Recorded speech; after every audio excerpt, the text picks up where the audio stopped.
Good morning students, welcome to our Angan Public School. I hope you all are fine. Today we start with our online classes and we start with our subject English 1. Today we start with our English lecture, okay, English 1, Marigold, and we start with our new chapter, page number 43. Page number 43, The Balloon Man, okay. Today we start with a new chapter, Unit 5, The Balloon Man and page number 43. This is the poem was there. ये एक छोटी सी poem दी गई है आपको, okay, balloon man पे, okay. Now student, balloon man हम किसे कहते हैं? जो बलून को सेल करते हैं, यानी जो गुब्बारे को बेचते हैं, उन्हें हम क्या कहेंगे? Balloon man, okay. सो ये जो हमारी पोएम है वो बलून मैन किसके ऊपर है? एक जो गुब्बारे बेचते हैं उनके ऊपर है, ओके. नाउ स्टूडेंट, हम लेसन स्टार्ट करने से पहले मैं आपको बताती हूँ, बलून्स सारे बच्चों को पसंद है. ऐसा कोई रेयर ही बच्चा होगा जिसको बलून्स नहीं पसंद. बाकी ऑलमोस्ट सारे ऐसे बच्चे होते हैं जिन्हें कलरिंग बलून्स बहुत ज़्यादा पसंद होते हैं, ओके. और हमें कलरिंग बलून्स देखने भी बहुत अच्छे लगते हैं. इवन वो स्काई पे जब जाते हैं, यानी जब वो ऊपर जाते हैं, हम उसे बलून्स को छोड़ देते हैं और वो ऊपर जाते हैं, तब वो बहुत ज़्यादा प्रीटी लगते हैं, ओके. सो आज हम ये जो है वो बलून्स के ऊपर है, तो हम इसे स्टार्ट करते हैं, okay. Does a balloon man visit your market? Let's see what this balloon man bring with him. Now, does a balloon man visit your market, यानी ये आपसे क्वेश्चन किया गया है, क्या आपके मार्केट में बलून मैन आते हैं? नाउ नेक्स्ट है, let's see what this balloon man bring with him. चलो हम देखते हैं ये जो बलून मैन है वो उनके साथ क्या लेके आए हैं. The balloon man, he always come on market days. Now student, he यानी किसके बारे में बात हो रही है? ही यानी ये बलून मैन के बारे में बात हो रही है, okay. So he always come on a market days, वो हमेशा मार्केट डेज में आते हैं. मार्केट डेज किसे कहते हैं? जहाँ पे मार्केट्स लगती है वो टाइम पे बलून मैन हमेशा आते हैं. And holds balloons a lovely bunch. And hold, hold यानी पकड़ना, वो बलून्स को पकड़ते हैं. अ लवली बंच, उनके जो लवली बंच होते हैं, बंच यानी आप ये देख रहे हो एक गुब्बारे का गुच्छा जिसे हम कहते हैं, वो उन्हें पकड़ते हैं. And in the market square he stay.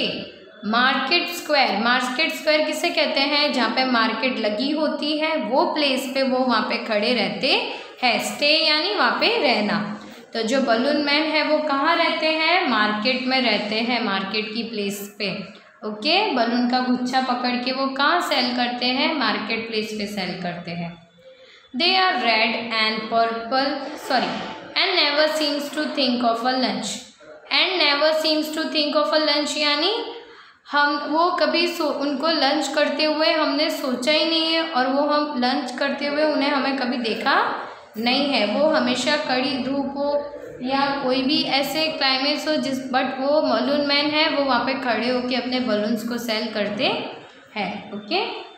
They are red and purple, blue and green, and when it is a sunny day the carts and people get between, you see them shining far away. Now, वो धूप में red, blue, purple colour के जो colouring balloons होते हैं उन्हें वो cell करते हैं.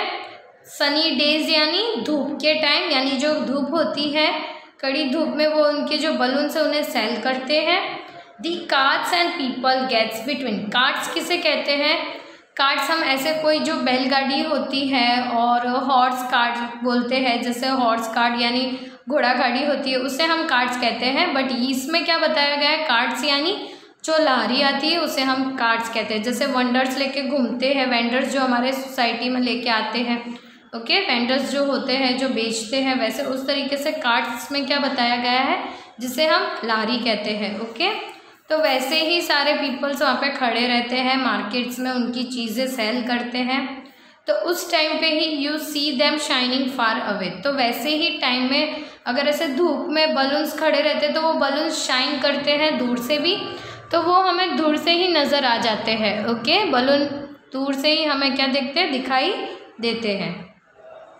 And some are big and some are small, कुछ बड़े होते हैं, कुछ छोटे बलून्स होते हैं।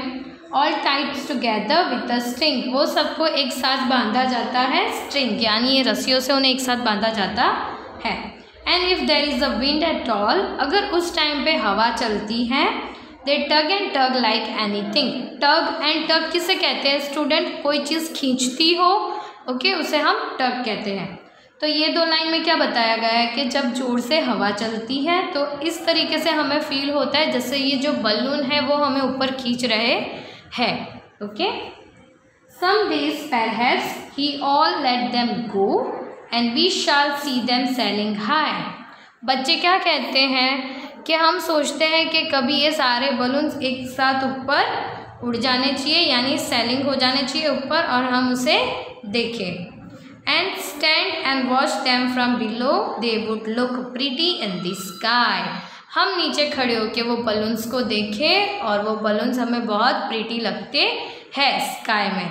ओके, सो हमने इसमें क्या देखा, बलून्स के रिलेटेड बात की गई है, बलून मैन के बारे में, कि कैसे बलून मैन अपने बलून्स को लेके खड़े रहते हैं मार्केट प्लेस में, सनी डेज के टाइम पे, सनी डेज यानी धूप में भी वो खड़े होते हैं। ओके, फिर बच्चे क्या कहते हैं कि ये सारे बलून स्काई में एक साथ उड़ा दिया जाए और वैसे हम खड़े होके नीचे देखें, वो हमें बहुत अच्छा लगता है। Okay, so here we completed with our explanation part. Now come to the exercise.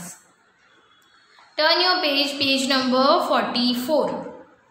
Page number 44. You have some exercise over there. Word building. Okay.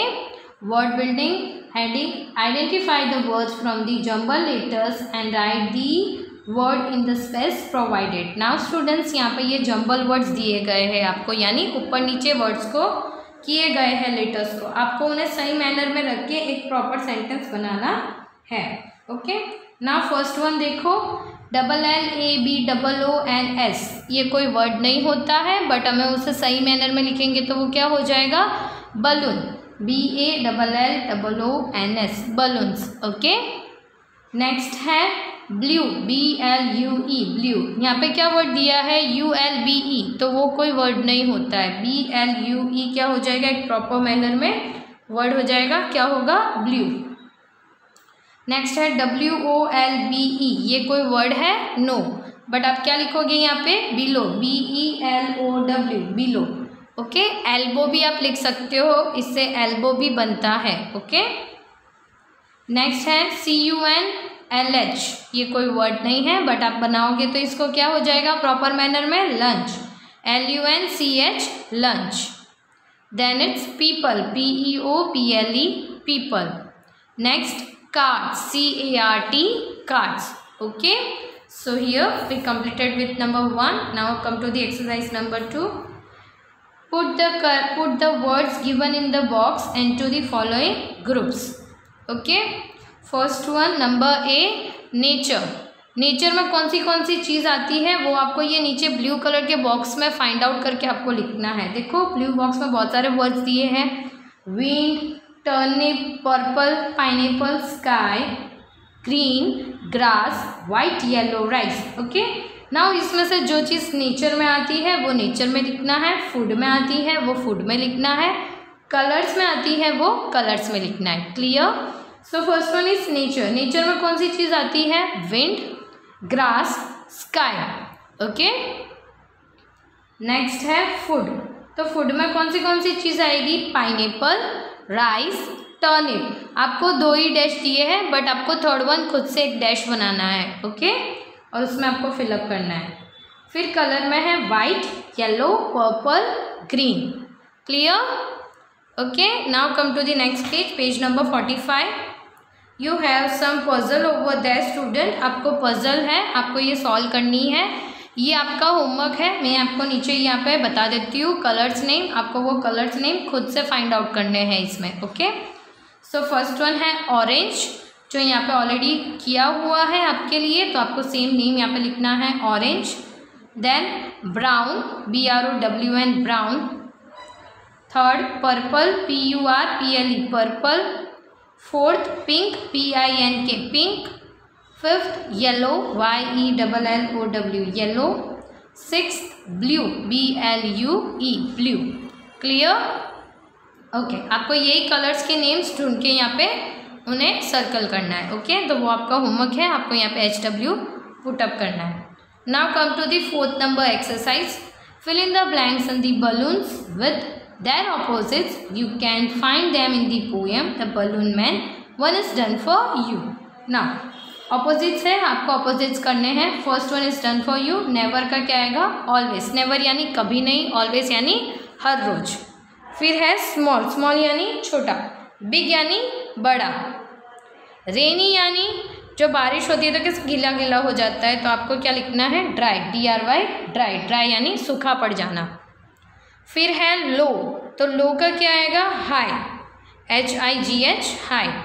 फिर है सिट, सिट का क्या आएगा? Stand, STAND stand. फिर है नियर, नियर यानी पास में। फार, फार यानी दूर, FAR far. Okay, so here we completed with our text book exercise. Now take out your workbook, okay okay. Page number 38, page number 38। आपको सारे क्वेश्चन आंसर्स तो मैं आपको बाद में लिखाऊंगी, बट 7 नंबर जो क्वेश्चन आंसर्स है वो अभी आपको करना है, क्योंकि यहाँ पे ऑपोजिट ही है। सो इट इज़ ईजी, आप फटाफट आप इसको कर सकते हो।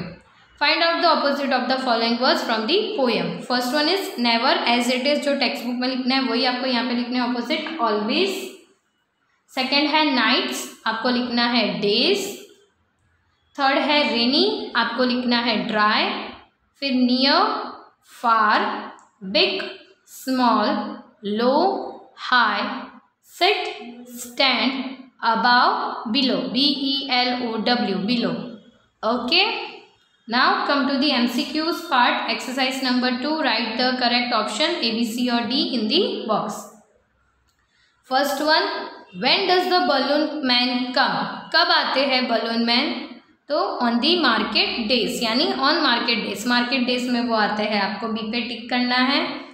सेकंड है where does the balloon man stand, कहाँ खड़े रहते हैं? तो इन दी मार्केट स्क्वायर, आपको ए पे टिक करना है। Turn your page, page number 39। Third one, sunny day means, sunny day किसे कहते हैं? A bright day.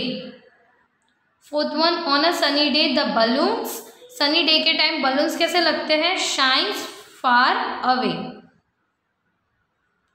Fifth one, if there is a wind the balloon tug a lot. When do the balloon tug and tug? Answer, if there is a wind. Seven, the child wish that some day the balloon man will let the balloons go. Eighth one, the child wants to see the balloons sailing in the sky. Ninth, which word in the poem rhymes with days? Answer है आपका stay. 10th one, which word in the poem rhymes with lunch? Answer है आपका bunch. 11th number, which word in the poem rhymes with green? Answer, between. 12th, which word in the poem rhymes with day? Answer है आपका B, away. 13th, which word in the poem rhymes with all? Answer है small. 14th, which word in the poem rhymes with string? Answer है आपका anything. 15th, which word in the poem rhymes with go? Answer है below. 16th, which word in the poem rhymes with high? Answer है sky. Clear? Clear everyone? So here we completed with our MCQs part and question answer number 7 we completed. Now what is remaining is rhyming words, question answers and in notebook hard words and meanings. ये 4 चीज़ हम next lecture में करेंगे, तब तक आपको इसको complete करना है और प्रीवियस लेक्चर का जो प्रीवियस चैप्टर का जो चीज़ बाकी है उसे भी आपको फिलअप करनी है आपके नोटबुक में अच्छे से with a neat and clean hand writing. ये चैप्टर ख़त्म होते ही मैं आपकी प्रीवियस चैप्टर और ये चैप्टर दोनों मैं आपका चेक करूँगी। Clear students? So I hope you will complete your work in a time, okay, and read this poem, okay. Take care students.